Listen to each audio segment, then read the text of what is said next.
All right, so, Okay, I'm going to mute myself until I'm presenting. okay, sure. Um, so what I'm going to do now is give you a quick introduction to um, this whole issue of happiness. By the way, I should apologize on behalf of Paul Desan. He is on the way to Boston. Dr. Desan is on the way to Boston right now. He got stuck, and he isn't able to present at today's webinar. I can actually go through his material. He's giving an introduction to. This is going to be presented by me. I'm going to talk about what happened to happiness, and I'm also going to deal with the physiological correlates of happiness, as well as this phenomenon we call flow instead of Paul. And then what's going to happen is during the week, as you contribute to the forums, Paul is going to try and join us in the forums and perhaps answer sort of any questions some questions you might have, or at least join in the conversation. So I hope he gets to Boston safely. So the big question is, well, let me just expand this slide I've got here.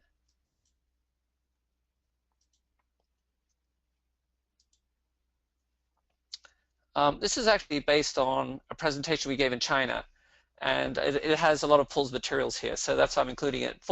I just actually switched on a slide in Chinese. I managed to find this in English just on time. But the bottom line is that we have to talk about is, well, why do we teach about happiness? Why teach about the science and philosophy of happiness?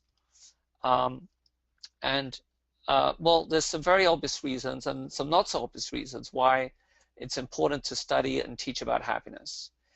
First of all, Aristotle, who was the first person in the Western world to even talk about happiness in any sort of length, in any extended way and systematic way, said that happiness is the major goal of human existence. And he implied that any goal, any of the other goals that we had, were indirectly goals to reach this ultimate goal. So, just to give a very simple example that I'm sure you're familiar with, a lot of people want to become rich. And of course, if they think through the reasons why they want to become rich, they will probably tell you, well, they want to live in a nice house and blah, blah, blah. But in the end, of course, it's all about happiness. The second thing is that there seems to have been a significant decline in happiness, especially since 1900. And if you, Paul has some dramatic statistics. I'm not confident I can run through this in great detail with you, but what I can tell you is that, I used to have discussions with Paul about this, and being a good scientist, he thought, well, let's find out really what's going on, because as you know, many people argue that there is no increase in depression, and the reason why it seems that more people are depressed nowadays is because we have better ways of measuring depression. But these statistics that Paul has researched, and he's going to publish these in the future, are based on a questionnaire the same questionnaire that was asked in 1910 and has continually been asked. And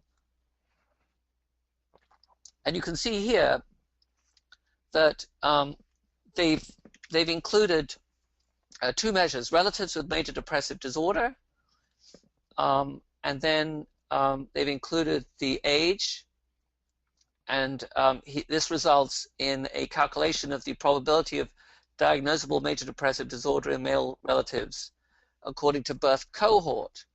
But to make a long story short, this basically tells us, you can see on the right-hand side, it's a little bit confusing, but on the right-hand side, you can see it says before 1910, and then 1910 to 1919, 1920 to 1929, and 1930 to 1939, etc.